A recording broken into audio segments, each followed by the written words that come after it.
attach themselves to the movement for a variety of reasons. And yes, it is obvious that some very bad elements joined this process. That was enough for the Prime Minister and his caucus members to decree that the truckers and the millions of Canadians cheering them on were terrible people. The Prime Minister's characterization of them as racist, misogynist, insurrectionists, and a fringe minority was shameful. He portrayed them as dangerous, potentially violent, and possibly terrorists. They all had intolerable views. How can we tolerate these people, he asked. This is incredible. The Prime Minister of Canada goes on television and asks the questions about millions of his fellow citizens. How can we tolerate these people? Yet, there were idiots with racist views in this group, and no one in this chamber should tolerate the display of racist signs. But if you paint everyone with the same brush, all those who attended this protest, all those who supported the convoy on its way to Ottawa, all those who admired their courage to demand an end to the mandates, then you miss the point. Can anyone in this chamber really think that Jagmeet Singh's brother, his own brother, would contribute $17,000 to a far-right racist movement? I don't think so. Yes, there were bizarre theories offered by some participants in the protest.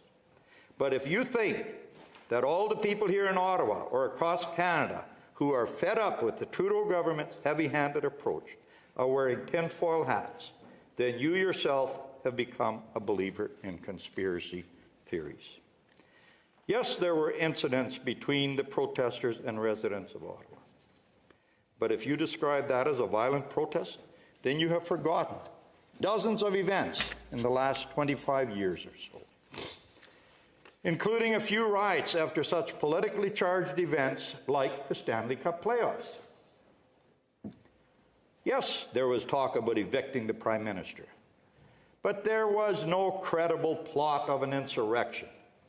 People who want to take over the government do not come here in their own truck with the name of their company on the door and announce their arrival on every social media platform and then spend 3 weeks in front of Parliament in a hot tub or roasting a pig.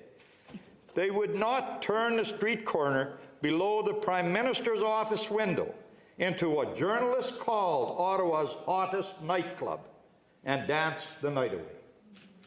For millions of Canadians, the trucker convoy was their hope for a way out. They were tired of being pushed aside, and they wanted their message heard. Colleagues, you and I go back to our communities every week, and we hear people who are fed up with the government saying, "What can we do?" They feel powerless, and when you begin to strip their fundamental rights away from them, their feeling of powerlessness turns to desperation. Eventually, people get tired of being controlled and will look for a way out. This is how their Prime Minister responded to them on January 31st. The concerns expressed by a few people gathered in Ottawa right now are not new, not surprising, are heard, but are a continuation of what we've unfortunately seen in disinformation and misinformation online. Conspiracy theorists about microchips, about God knows what else that go with the tinfoil hats. They had come to voice their concerns, but the Prime Minister just insulted them, sounding more like a bully than a true statesman. That is part of the problem we are facing. We have not done a good job of listening to the voices of those who have a different view than us on vaccinations and on heavy-handed public measures. The primary debate is not about whether these measures are right or wrong. It is about whether someone can have a different view for whatever reason, and not be censored. It is about whether someone can have different values or different beliefs and be allowed to live in accordance with those. People have viewpoints and opinions and beliefs that sometimes don't line up with the accepted CBC version of reality. But if they voice them, they are shunned and criticized. Colleagues, we need to do better. We need to do better at listening. We need to do better at allowing people to live according to their beliefs. This is the price of a civilized society in today's 21st century world. Trying to force conformity is only tearing our social fabric in ways that could take generations to repair. This is partly why it is so devastating that the Prime Minister would not even talk to the people from the convoy. His impertinence just solidified in their minds that he doesn't care about them. He only cares about their obedience to his edicts. It is this impertinence which resulted in the convoy to Ottawa, spawning local convoy protests in cities across the country, and eventually blockades in Coutts, Alberta, Emerson, Manitoba, Surrey, BC, and the Ambassador Bridge in Ontario. Had the Prime Minister de-escalated the situation by opening up a dialogue, we would be in a very different situation today. Some people say that the Prime Minister could not meet the leaders of the convoy, that these people were dangerous and had crazy ideas. Fair enough.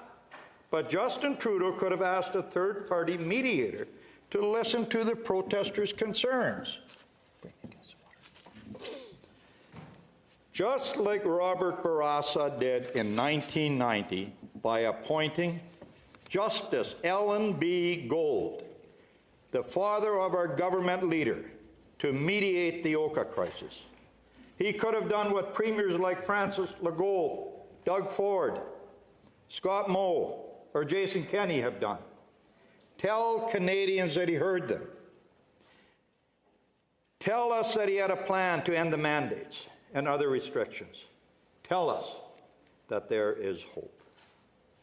Instead, the Prime Minister's approach has been to try and smear the protesters and paint them all with the same brush. On January 31st, with respect to the Ottawa protests, the Prime Minister said, "We are not intimidated by those who hurl insults and abuse at small business workers and steal food from the homeless. We won't give in to those who fly racist flags. We won't cave to those who engage in vandalism or dishonor the memory of our veterans." As I have already noted, this is not a fair characterization of the people who have been protesting outside this chamber. You bring it here. Thank you.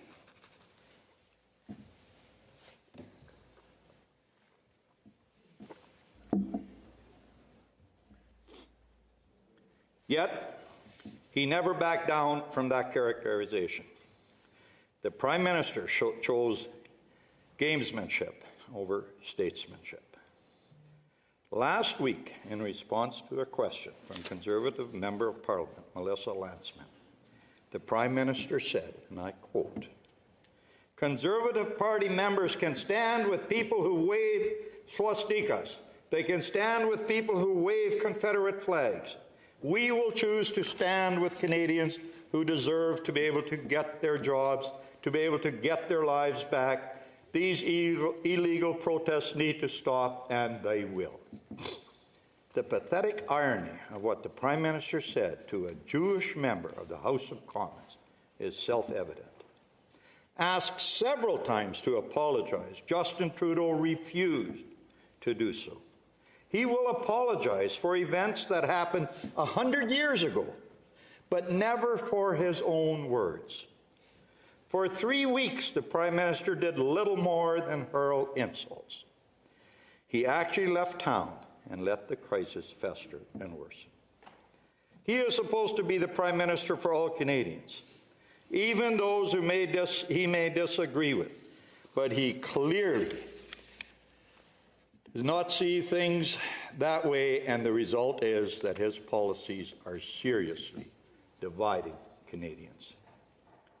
Then, after 3 weeks of inaction, Justin Trudeau came out and used the ultimate tool in his toolbox, the nuclear option, the Emergencies Act. It is hard to refute the accusation that this is a Prime Minister who is at war with many of his fellow citizens. Instead of trying to understand their concerns and the impact of his government's measures on them, he is now using all the power he can muster to crush them.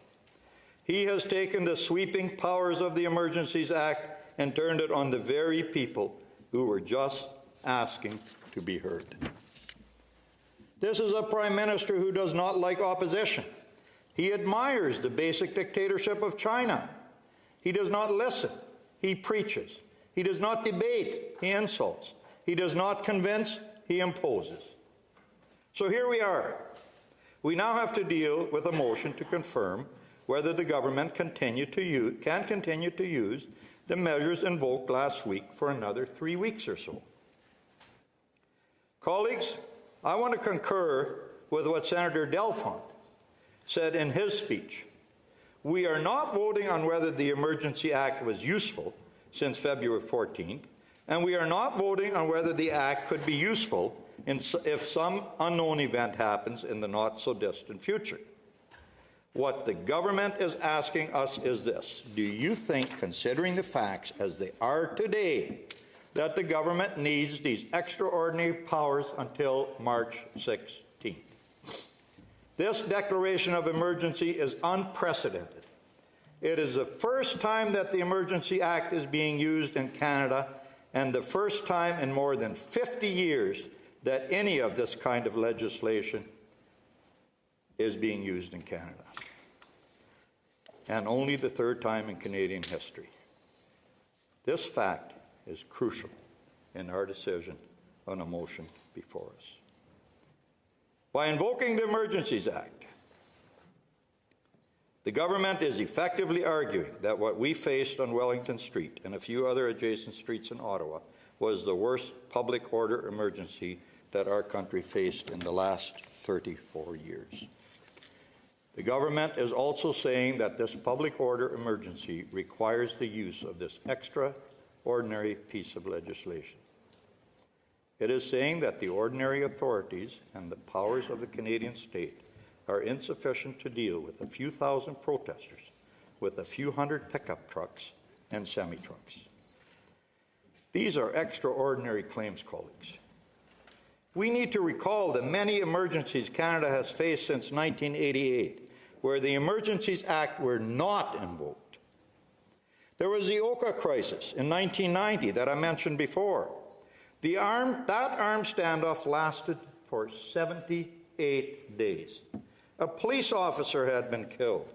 A piece of critical infrastructure, the Mercier Bridge, was closed, forcing people to drive each day up to 4 hours to get to work. The Army was deployed because the scope of what was being faced was beyond what the police were able to deal with. Yet the Emergencies Act was not invoked. There were the attacks against North America on 9/11. As a result of those attacks, all air travel in North America was shut down. There were significant fears that a new terrorist attack could be launched, not just in the air, but by any means and at any time. However, the Emergency Act was not invoked. October 22nd, 2014, Centre Block was attacked. For several hours, no one was sure that there was only one gunman. Police forces treated this attack as an ongoing operation for 12 hours. The Emergency Act was not invoked. In 2001, 50,000 people invaded Quebec City during the Summit of the Americas, and there were 4 days of non-stop violence. In 2010, at the G7 Summit, more than 1,000 people were arrested.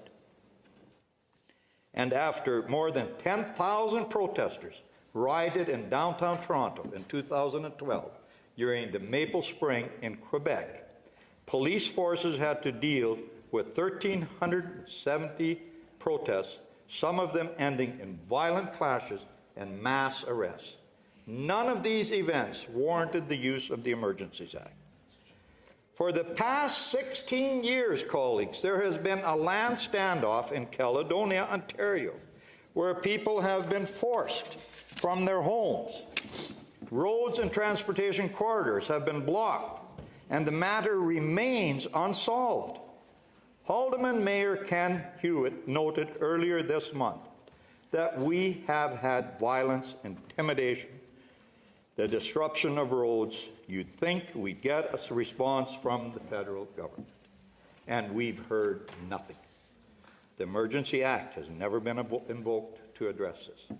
Not even temporarily, not even during the worst moments of that standoff. And since 1988, there have been numerous, often prolonged, road, rail, and pipeline blockades, sometimes occurring in multiple locations simultaneously, by all kinds of groups for all kinds of reasons. Yet, the Emergencies Act has never been used. The Emergencies Act also incorporates public welfare emergencies, such as fires, floods, and other natural disasters. Since the Act came into force, how many fires, floods, or storms has Canada experienced? How many of these emergencies could be said to have been ones where there was a danger to life or property? Social disruption, or a breakdown in the flow of essential goods, services, and resources, are as defined in the Act. How many times has the Emergency Act been invoked? The answer, colleagues, is never. Even during the current COVID pandemic, the Emergencies Act has not been used. We need to think about that.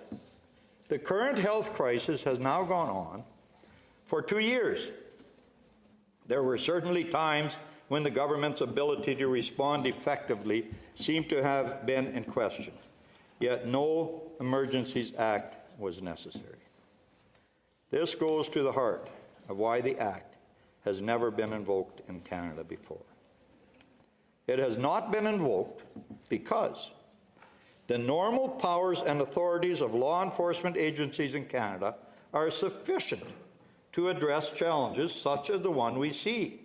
And the legal bar for using the Emergency Act is actually quite high.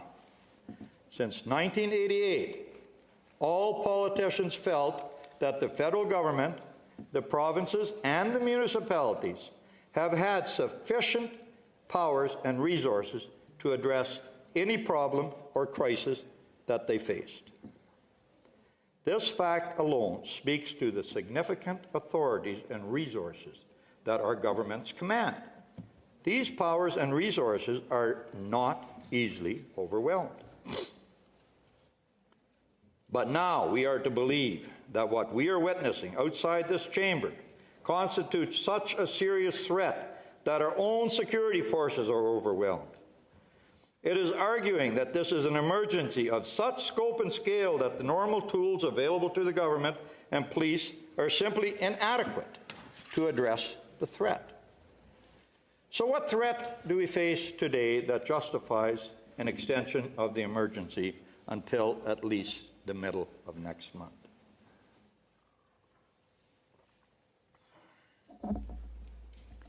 Coming into the office this week, I saw 0 protesters, none. And yet, the government claims that there is still an extraordinary public order emergency. It claims, in essence, that what we are experiencing right now is unprecedented. They are probably right. A protest so dangerous that it constitutes a threat to our national security with a grand total of 0 protesters is certainly unprecedented and extraordinary. Colleagues, there is a very good reason why governments since 1988 refused to use the Emergencies Act. Once this genie is out of the bottle, it will be impossible to put back in. I am deeply convinced that should the Senate adopt the government motion, so-called progressive will come to regret the day. Liberals and NDP MPs and their allies in the Senate gave future governments the precedent to justify using draconian measures allowed by the Emergencies Act against the movements that they support. I think Senator Pate somewhat alluded to this in her, might have been her speech or her questioning of Senator Tanis. Think what you will about the convoy and its supporters by allowing the government to use the Emergencies Act. This group has now set a very low bar for the future use of this legislation. Let me go to the next issue, the terms of the Act. The question we have to ask ourselves is this: did the government meet the threshold set by the Emergencies Act? I do not believe that the evidence supports the government's argument that the invocation of the Emergency Act is warranted. It is useful to look at the question of how a public order emergency is actually defined in the legislation. With respect to a public order emergency, the Act states, and I quote, "Public order emergency means an emergency that rises from threats to the security of Canada and that is so serious as to be a national emergency." The first part of the order emergency concerns threats to the security of Canada. The meaning of that phrase is elaborated on in Section 2 of the Canadian Security Intelligence Service Act, which describes threats to the security of Canada as follows. A. Espionage or sabotage that is against Canada or is detrimental to the interests of Canada or activities directed toward or in support of such espionage or sabotage. And B, foreign influenced activities within or relating to Canada that are detrimental to the interests of Canada and are clandestine or deceptive or involve a threat to any purpose. C, activities within or relating to Canada directed toward or in support of the threat or use of acts of serious violence against persons or property for the purpose of achieving a political, religious, or ideological objective within Canada or a foreign state. And D, activities directed toward undermining by covert, unlawful acts or directed toward or intended ultimately to lead to the destruction or overthrow by violence of the constitutionally established system of government in Canada. The Act further states that none of this includes lawful advocacy, protest, or dissent unless carried on in conjunction with any of the activities I have just referenced. At first glance, if we consider what has been going on outside this building and around the country, I do not see how we can credibly argue that these activities are ongoing threats to the security of Canada, as defined in the legislation. All Canadians are living their normal lives. There is no known threat or actual activity that can seriously be said to meet this definition. A second question concerns the definition of a national emergency, as found in Section 3 of the Emergencies Act. The Act itself describes a national emergency as an urgent and critical situation of a temporary nature that seriously endangers the lives, health, or safety of Canadians, and is of such proportions or nature as to exceed the capacity or authority of a province to deal with it, or seriously threatens the ability of the Government of Canada to preserve the sovereignty, security, and territorial integrity of Canada. The Act says that the emergency in question cannot be effectively dealt with under any other law of Canada. Here again, I sincerely don't see how you can argue that what we are witnessing today seriously endangers the lives, health, or safety of Canadians, and is of such proportions that it is beyond the capacity of a province to deal with it. If there is a threat to the ability of the Government of Canada to preserve the sovereignty, security, and territorial integrity of Canada, I fail to see it. It is clear that by simply referencing the terms of the Emergencies Act, the government has not met the threshold for the use of the Act. The Prime Minister and members of his cabinet have offered, since February 14th, a list of arguments for the declaration of emergency, including the declaration itself. Let's evaluate those arguments and answer each one. First, the Prime Minister says measures only applied in specific areas.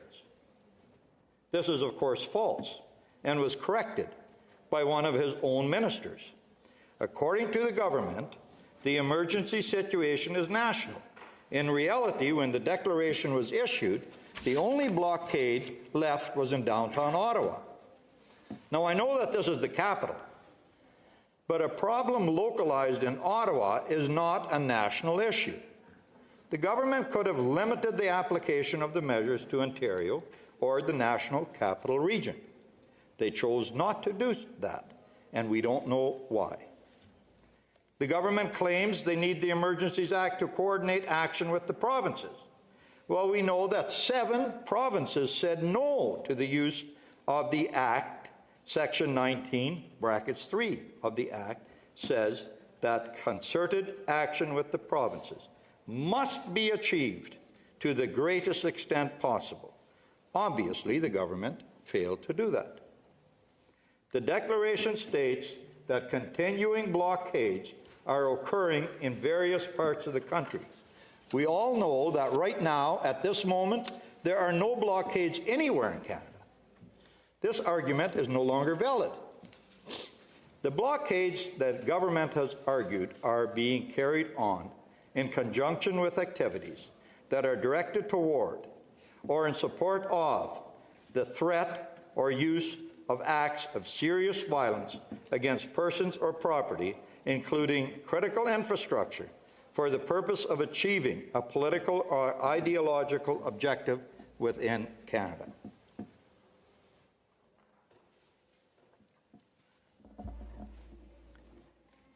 The government never provided any evidence of this.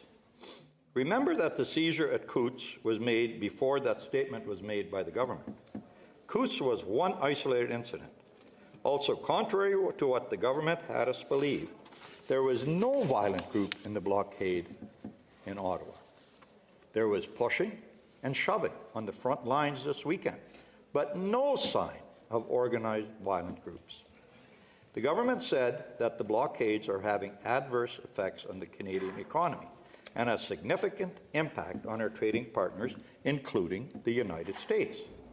I don't know about you, but I don't think that was true once the only blockade left was in downtown Ottawa, and it is even less true now that there are no blockades left. Also, the government claimed that the breakdown in the supply chain and in the availability of essential goods and services and resources would continue as the blockades continue to increase in number. We know this is now a moot point. The emergency is said to carry the potential for an increase in the level of unrest and violence that would further threaten the safety and security of Canadians. Again, we have not seen any proof of that. The Emergencies Act cannot be based on conspiracy theories about a supposedly shadow army of ultra-right supporters that we often hear about but never see in action. We have to be serious here. The government cannot suspend the rights of its citizens based on rumors and fantasies spread by its supporters. When a truck full of guns was stolen in Peterborough last week, the Liberal Twitter universe claimed that this was proof of an armed coup was about to happen. When the truck was recovered, along with almost all of the guns, you could hear crickets. In any event, what was really the problem in Ottawa?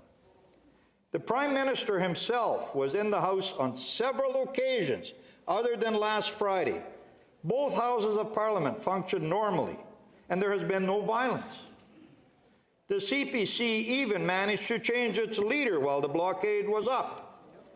Again, other than last Friday, the RCMP and the PPS never told MPs and senators there was any danger. I walked from the Senate of Canada building up to West Block through the processors on more than one occasion the other week to attend meetings. Do you really seriously believe our security service would allow this if they had any proof that there were such violent people around? When he invoked the Emergencies Act, the Prime Minister asserted, "It is now clear that there are serious challenges to law enforcement's ability to effectively enforce the law." We now know that this is false. According to Minister Mendocino, the police needed the powers given to them by the Trudeau government so they can define a safe zone, a red zone, the minister calls it. Directing traffic and limiting movements of people is done on a regular basis by all police forces in Canada. And in the specific case of protests by truckers, the police were successful in limiting their ability to move subject to restrictions in Quebec City, Toronto, Winnipeg, Regina, Saskatoon, Edmonton, Calgary, Vancouver, and other cities. That was all accomplished prior to the use of the Emergencies Act. The government says the emergency powers are needed to commandeer tow trucks, according to Minister Lametti. That is the first thing the Prime Minister mentioned when asked which necessary powers were given to the police under the emergency declaration. The problem is that the criminal code could have been used to do that.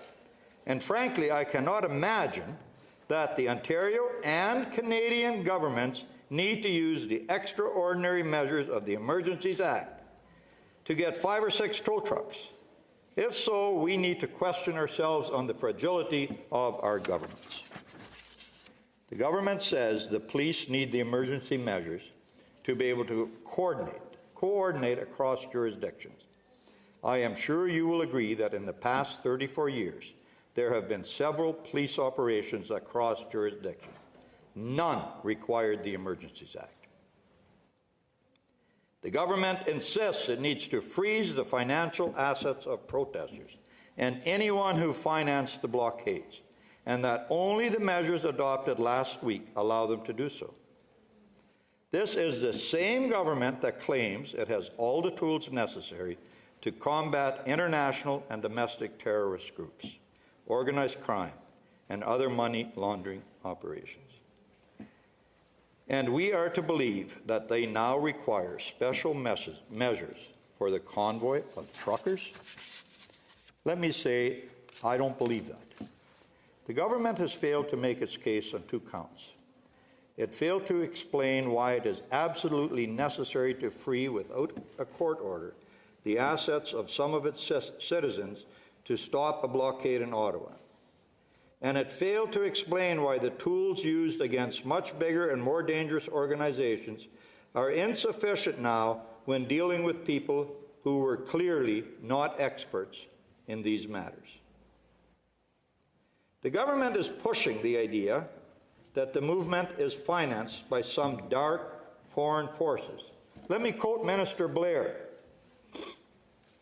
"We will not let any foreign entities that seek to do harm to Canada or Canadians erode trust in our democratic institutions or question the legitimacy of our democracy." He goes further and says, "We have seen strong evidence that it was the intention of those who blockaded our ports of entry in largely foreign-funded, targeted, and coordinated attack, which was clearly and criminally intended to harm Canada, to harm Canadians, to interrupt vital supply lines, to idle our workers, and close our factories." Yet the government gave zero evidence of this. The blockades have now been cleared, and there was no sign that this is anything more than a conspiracy theory from a cabinet minister. Let me point out the irony of this Liberal government now being worried about foreign financing and the threat of an attack by a foreign power on our democracy.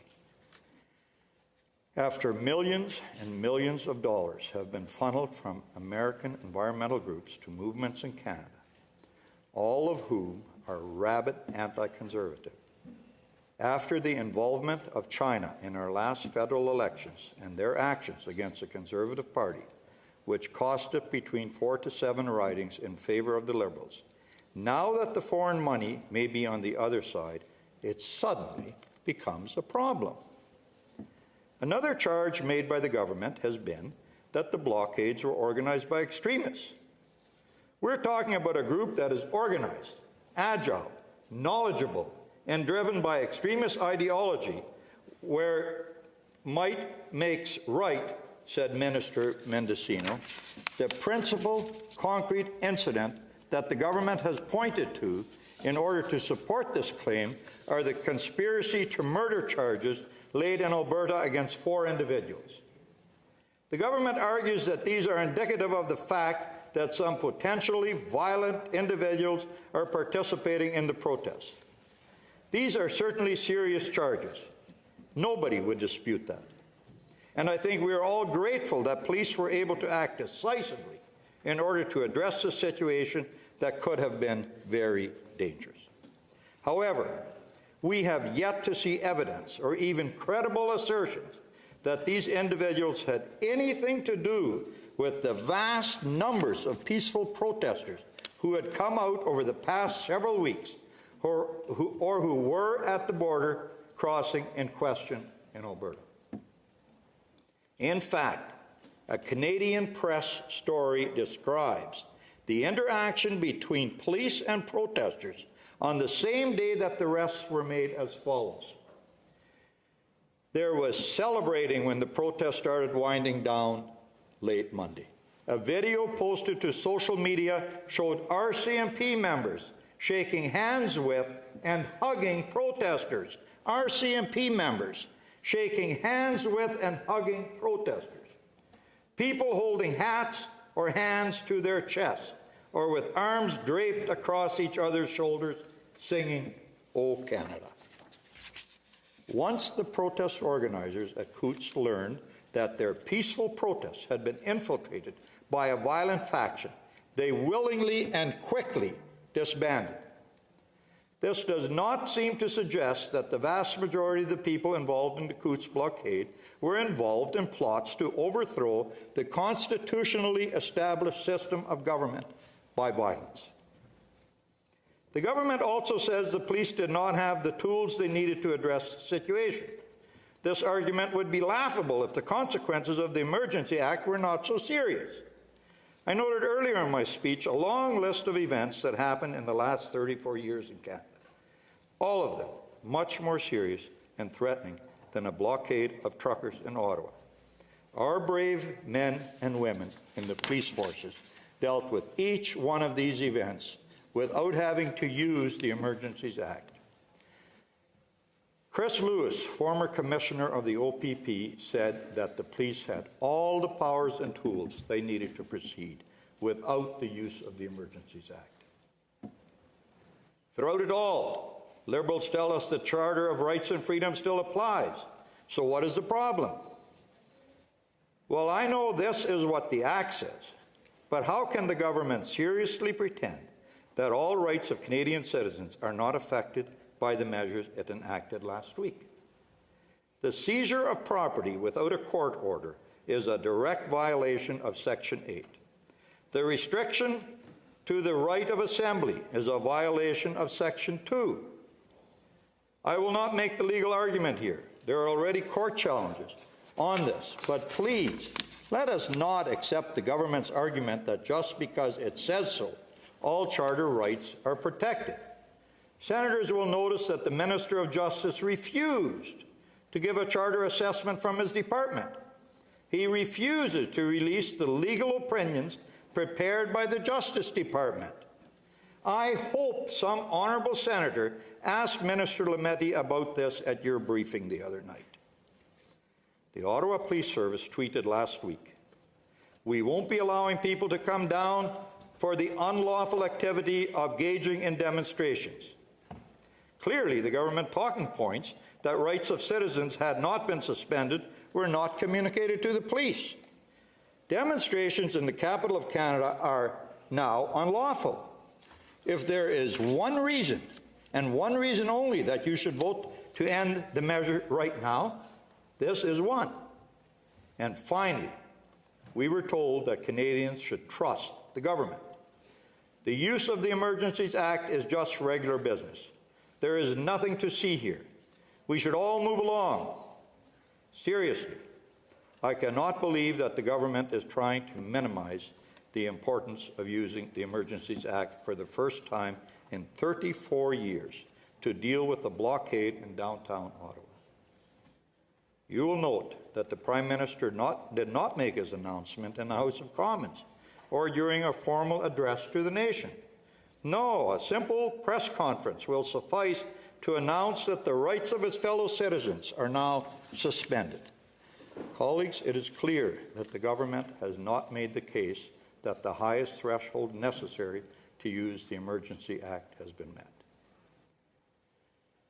Let me also say that I believe that the government is making a terrible mistake in downplaying the use of the Emergencies Act. Senators, if we accept the government's position, we will normalize and trivialize the use of those extraordinary powers. The Prime Minister used the Emergencies Act in a desperate attempt to save his job, and it is now blowing back in his face. It is clear that none of these measures were necessary to clear the trucks from the streets of Ottawa. Colleagues, when the time to vote on this motion comes, remember this. You will create a precedent. You will set the bar low for future governments to use the Emergencies Act. Your vote will matter long after you, I, and Justin Trudeau have left the stage.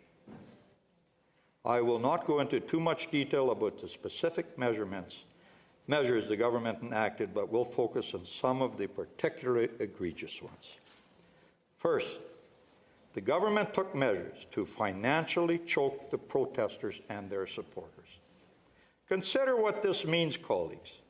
The powers granted by regulations include the freezing without a warrant of personal financial accounts of any person believed to be engaged in, not proven to be engaged in, believed to be engaged in, or supporting these protests. This step has reportedly already led some Canadians to begin withdrawing funds from their financial institutions.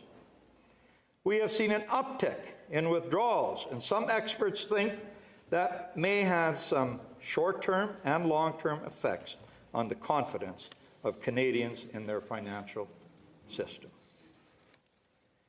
There is considerable uncertainty about whether someone who may have given $20 to GoFundMe might suddenly find their account frozen. The government has refused time and time again to reassure the thousands of Canadians who contributed to what has, at the time, a perfectly legal and legitimate cause. How can the government retroactively declare that a cause is now no longer worthy and that anyone who participated or contributed to it can now have their financial assets seized? I find it mind-boggling that anyone in their right mind would find this acceptable in a country like Canada. The government is telling, trust us. We will not use these measures to punish ordinary folks. But at the same time, the Liberals are pushing the notion that any act has consequences. What does that mean? If the government was serious in putting safeguards around these extraordinary measures, it would have included them in the regulations. By now, voluntarily vague, it is doing exactly what it wants, scaring dissenters, shutting down opposing views, even those of a person who contributed $20 to a cause that the Prime Minister deems intolerable. And if by mistake your bank account is frozen because you have the same name as a protester, well, tough luck, folks. The Act provides cover for the banks. You will have to get in line. file a form that will someday be available, and wait for the compensation procedure that is not even set up yet. I find it appalling to see Liberals and NDP members cheering on legislation that gives big banks, the NDP supporting the big banks, the power to grab, to seize funds without a court order, while being granted immunity against any subsequent legal action. Also, how would a bank know if a person was involved in a blockade? At the briefing for parliamentarians, the officials didn't have an answer. Can't police go around and take plate numbers and send this to the banks and ask them to close the accounts? No notice, no court order, just a police officer taking down a number and poof, the bank account is frozen. This is not how the banking system of a country where the rule of law and order prevails should work. And I am curious to know how this sharing of information is acceptable under the Privacy Act. Frankly, the lawyer for the residents of Ottawa and the government of Ontario have already achieved the objectives that the Trudeau government pretends it made possible with these measures. I wonder if regular legal remedies such as the Mareva injunctions and restraint orders are successfully being deployed to freeze funds. Why are the extraordinary account freezing powers afforded under the Emergency Act necessary? The federal government must ask a court of law for authorization before seizing financial assets of a drug dealer, members of an organized crime or terrorist organization, but it gives itself the powers to seize without any judicial review the bank accounts of people who are simply accused of mischief. No credible explanation has been provided as to why the government needed these unprecedented and potentially dangerous tools, to quote our colleague Senator Gignac. The fact that the government deliberately left the rules surrounding the seizure of financial assets vague, probably to give themselves room to maneuver, is very dangerous. We all know our financial system is based on the confidence of Canadians. Banks would not survive if a large portion of their customers decide to cash in their deposits.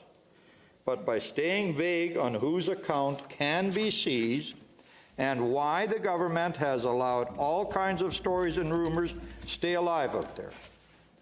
On Monday, Minister Freeland said, "For anyone who's concerned their accounts may have been frozen because of their participation in illegal blockades and occupation, the way to get your account unfrozen is to stop being part of the blockade and occupation." The thing is, there were no blockades left on Monday.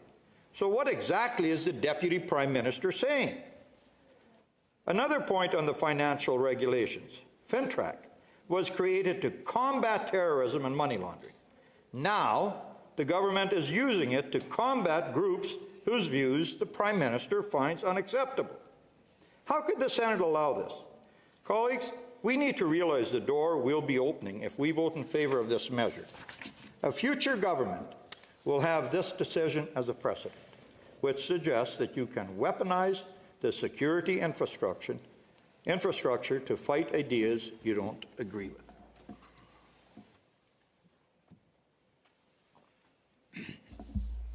Last week, asked by Evan Sullivan about how far the government would go in using these measures, the Minister of Justice, of all people, the one who is supposed to defend the rights of Canadians, said this: "Well, I think if you are a member of a pro-Trump movement donating to this type of thing, then you ought to be worried." Once again, colleagues, what does that mean? Is the minister telling us that he is going after the assets of anyone who does not share his dislike for the former President of the United States? I find this very disturbing, that in Canada, the Minister of Justice can go around threatening his fellow citizens like this. It is gravely concerning. And since he made those threats to those who do not share his views, he never felt the need to retract them. This is exactly the kind of wedge politics that MP Joel Lightbound warned us about. And these are the words of our so-called Minister of Justice. How far this office has degenerated since Jody Wilson-Raybould was the minister. The regulations also provide the ability for police or other law enforcement entities to compel a person's insurance to be cancelled if the person is believed to be engaged in or supporting illegal protests. There are significant unanswered questions in relation to this measure. How is an insurance company or financial institution supposed to know when an individual may be involved in a particular protest? Will they rely on the word of the police who will go around recording license plate numbers in or near protected areas? When a person's insurance is cancelled, how will they then be able to move their vehicle? Have people who have moved their vehicles in advance of this week's enforcement action also had their insurance cancelled? This is uncharted legal territory, and many questions simply have no answers at this point. But what we do know is that these powers will be exercised without a warrant and with a completely unclear avenue of appeal. The regulations also give authorities the power to prohibit any public assembly that the police think may lead to a breach of the peace. This again affords the police incredible discretion. As I said, the Ottawa Police considers any demonstration to now be illegal. Clearly, the regulations are neither reasonable nor proportionate or necessary. The threshold for the use of the Emergencies Act was intentionally made high because of a perception when the Act was drafted that the previous Act, the War Measures Act, had been misused, and the errors and outreach in using that previous piece of legislation had to be corrected. The War Measures Act was only used on 3 occasions. 3 occasions, not 2, as Senator Coyle indicated earlier today. 2 of those occasions were during the First and Second World War. And in both those world wars, distasteful measures were enacted, including the measures to intern Japanese Canadians during the Second World War.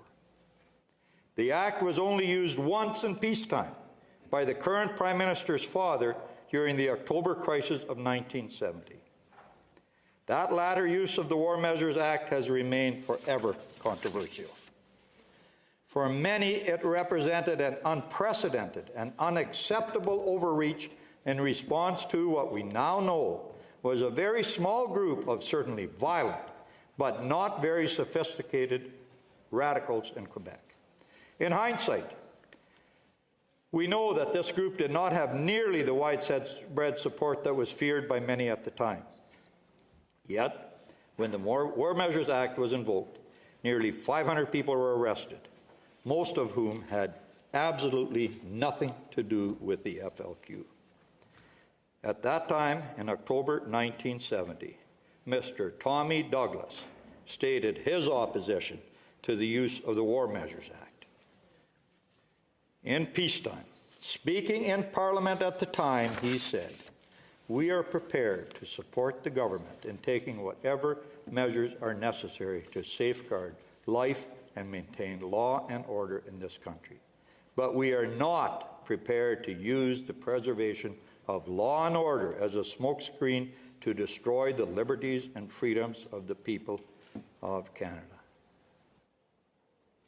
He said that the use of the War Measures Act was like using a sledgehammer to crack a peanut. I believe that history has judged Mr. Douglas's statements at that time as they were wise and prudent. And I think history will judge Jagmeet Singh's actions as well, and they will not have the same results.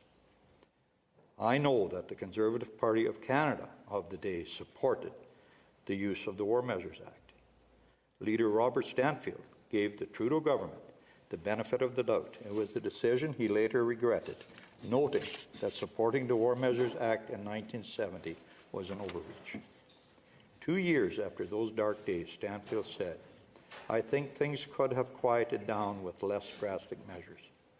He admitted the War Measures Act should never have been used.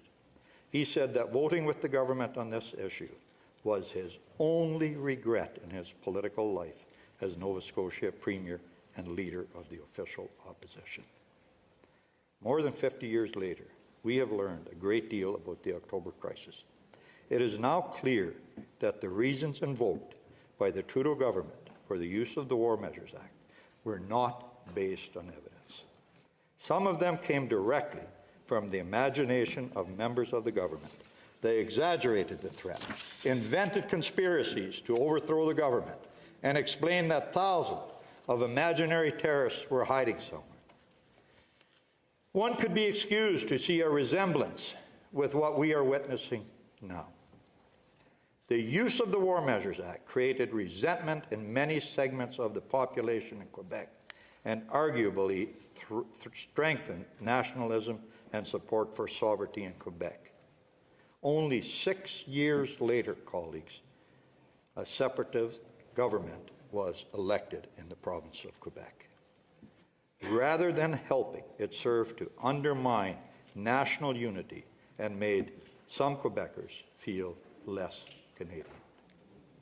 The civil liberties of hundreds, even thousands of people would not have been violated, and the resulting resentment that had serious political implications could have been avoided. I know the Emergency Act is not the War Measures Act, but a Prime Minister elected in Quebec and bearing the name Trudeau should have known the historical symbolism of the use of the successor of the Act that was used in 1970 and created such trauma for the residents of Quebec. To play with such a stick of dynamite simply to save your political skin is reckless. It shows again how Justin Trudeau is ready to divide Canadians by using dangerous symbols for political expediency.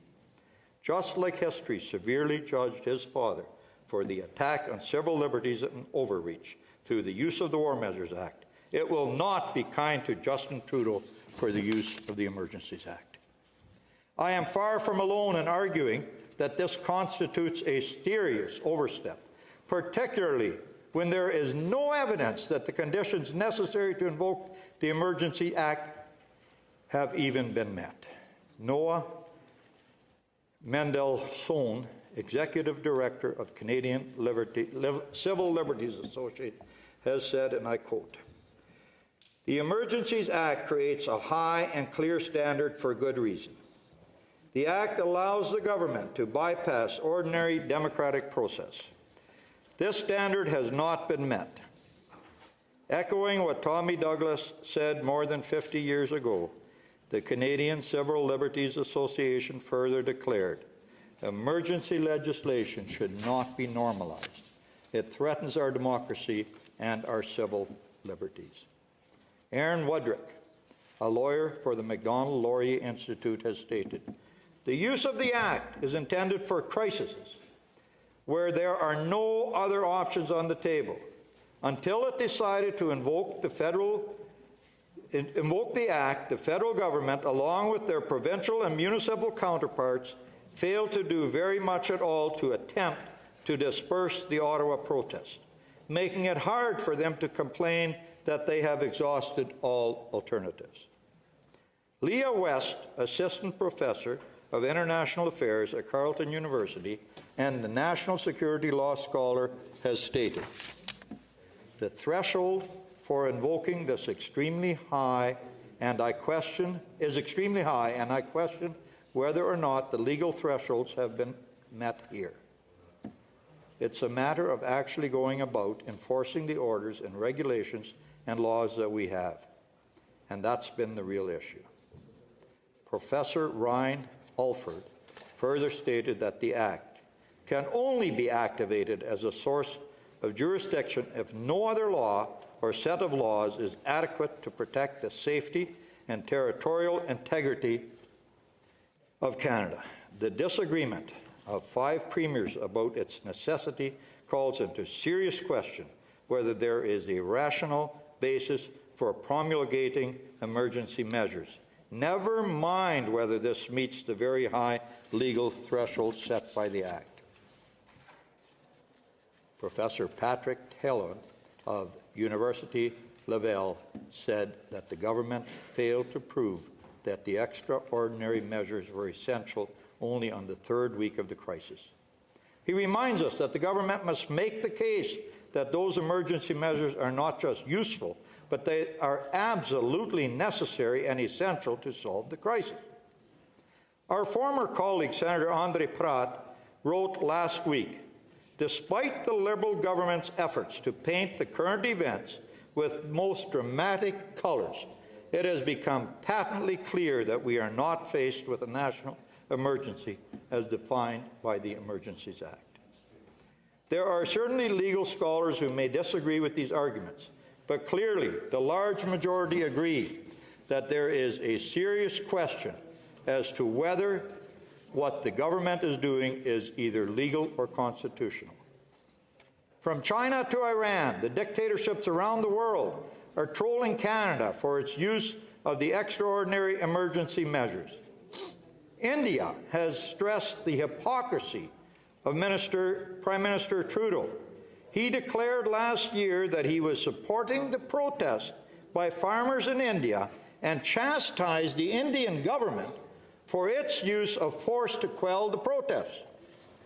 Newspapers around the world, because they don't live in the Ottawa bubble and do not accept the government talking points as truth, saw the ham-fisted move of Prime Minister Trudeau for what it is, an unnecessary and dangerous overreach. The New York Times, the Wall Street Journal, the Financial Times, the Economist are amongst the long list of media outlets that cannot understand why the Canadian government would have to resort to such extraordinary measures simply to deal with the blockade on 3 or 4 streets in Ottawa. Remember that Americans could not understand what took so long to free the Ambassador Bridge and offered to send U.S. law enforcement personnel to help. Once again, because Justin Trudeau's incompetence, Canada's image as a country that respects human rights across the globe is being destroyed. We need to remember that invoking the Act, the government must consult with each province in which the effects of the emergency occur. And as I said earlier, government has decided that the emergency measures would be national, not confined to a specific area. 7 of the premiers disagreed on the necessity of this action.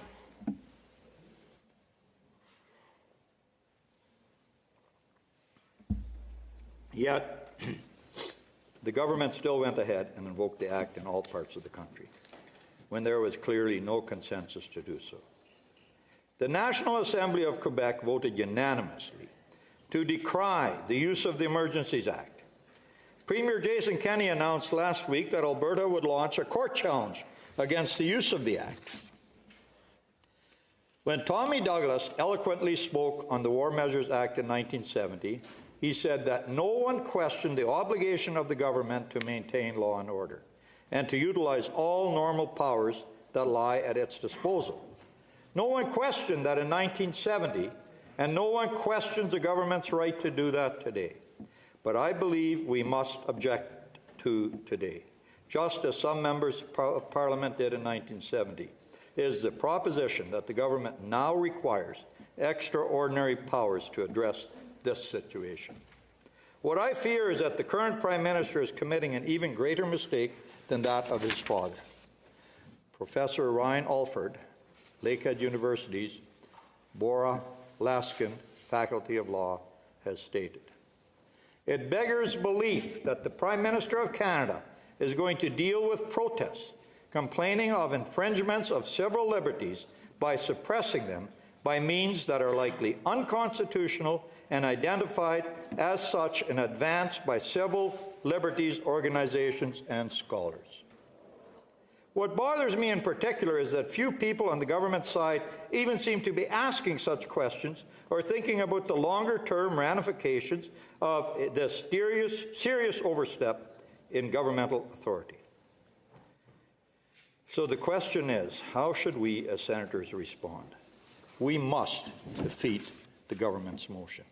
Section 58, bracket 7 of the Act said, if a motion for confirmation of a declaration of emergency is negatived by either House of Parliament, the declaration, to the extent that has not previously expired or been revoked, is revoked, effective on the day of the negative vote, and no further action under this section need to be taken in the other House with respect to the motion.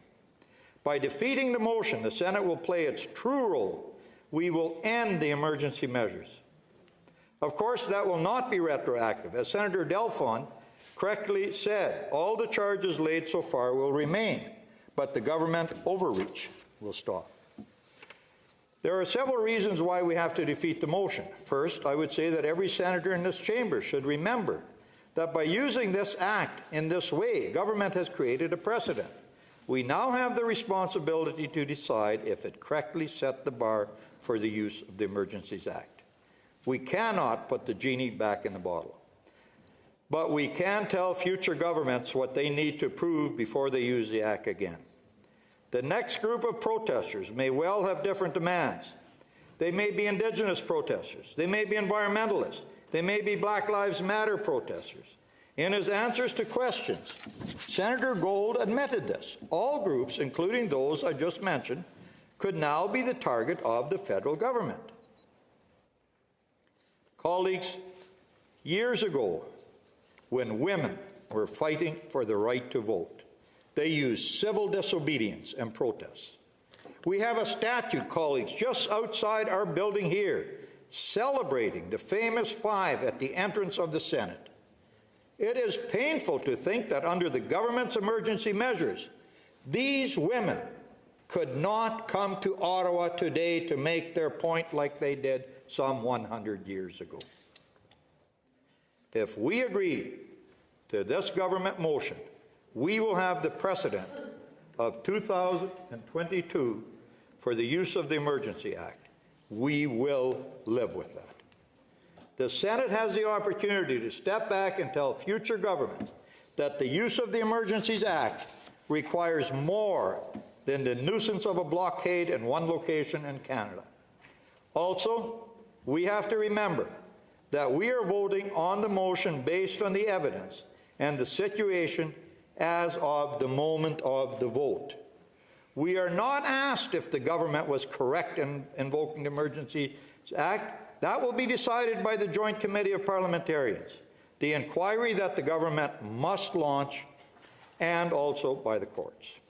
Senator Cotter raised a concern in a question to Senator Tanis this morning when he said, "The trouble with voting no is that it is impossible to distinguish whether we are sending a message that the emergency should never have been declared or that it was legitimate to declare but should be cancelled out now."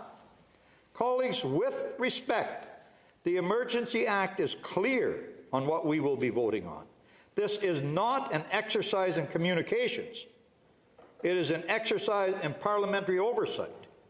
We have been tasked, colleagues, not with sending a message, but with considering the motion laid before us and answering that question. Are the reasons invoked in the declaration still valid? Are the measures adopted by the government still reasonable, proportionate, and necessary, considering the situation at the moment of the vote, colleagues? The last blockade in Ottawa was cleared on the weekend. Yesterday, we were informed that people who had their bank accounts blocked were now seeing them unblocked. Clearly, the emergency is over, and the emergency measures are no longer required if they ever were.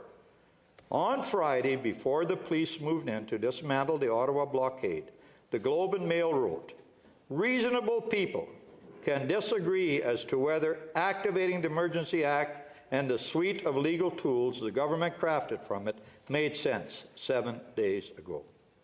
But whatever the strength of the arguments, then improved circumstances leave them considerably weaker today. Imagine how weak the government's argument is now that everything is back to normal. The Senate has to vote no on the motion because the government has not made its case that the use of the Act is legally justified." that it has met the threshold set out for the use of the Emergencies Act. The Senate has to vote no on the motion because even if such a threshold had been met, the measures adopted by the government are not reasonable, proportionate, and necessary. The Senate has to vote no on the motion because the use of the Act itself undermines national unity and risks deepening already existing divisions in the country. The Senate has to vote no on the motion because otherwise we will set the bar on the use of the Emergencies Act so low that it will become just another tool for the government to use on a regular basis. The Senate has to vote no on the motion because we must play our role in protecting the rights of minorities, even if we do not share their beliefs. The use of the Emergencies Act is a frontal attack on the rights of Canadians. If we truly believe, colleagues, that at all times a Canadian is a Canadian is a Canadian, well, let's make sure that we stop the government right now from unreasonably stripping some Canadians of their rights.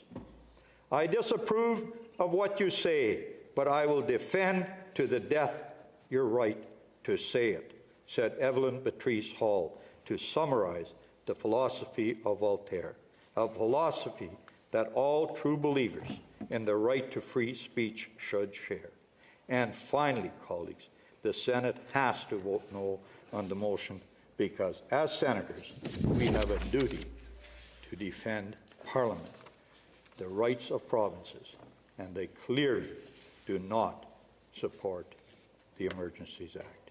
Colleagues, our country is very divided today. We should be trying to find ways to restore our national unity. We should have a Prime Minister who is willing to listen to Canadians. Colleagues, if ever there is an issue where we have to put partisanship, political biases aside, this is the issue. As Senator Housakis said at the start of his speech, probably the most important speech he's delivered in his 13 years here. Colleagues, this is a vote that will go down in history. Certainly in this chamber, we should not be voting for motions that are likely to deepen divisions. I fear that is what we would be doing by supporting this motion. And I urge all of us to step back from that precipice. I hope all senators will join in voting against this motion. Thank you.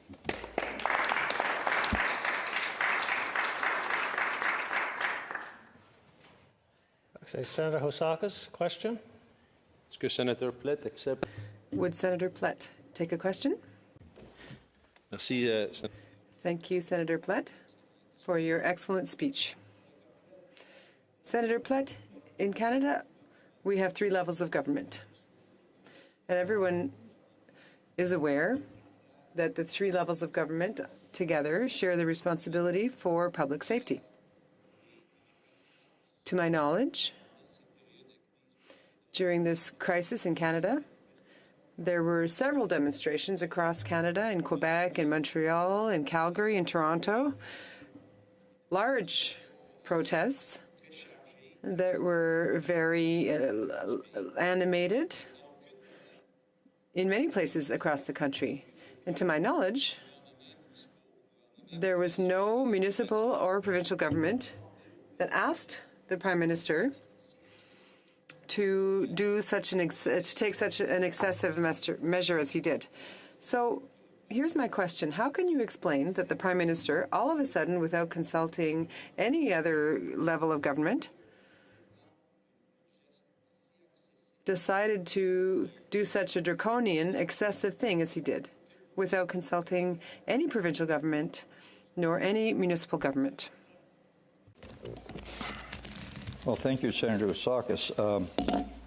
I, of course, do not know of the phone calls that the Prime Minister may or may not have made, but I do know that the Act is clear that he is supposed to consult, and I'm not sure whether consulting is sending the premiers a note telling them what he will do. But as I said in my speech, there were 7 provinces that have clearly come out against. a unanimous vote in the legislature in your province of Quebec, and indeed the Premier of Alberta going to court over this if ever there are evidence, and many of the worst protests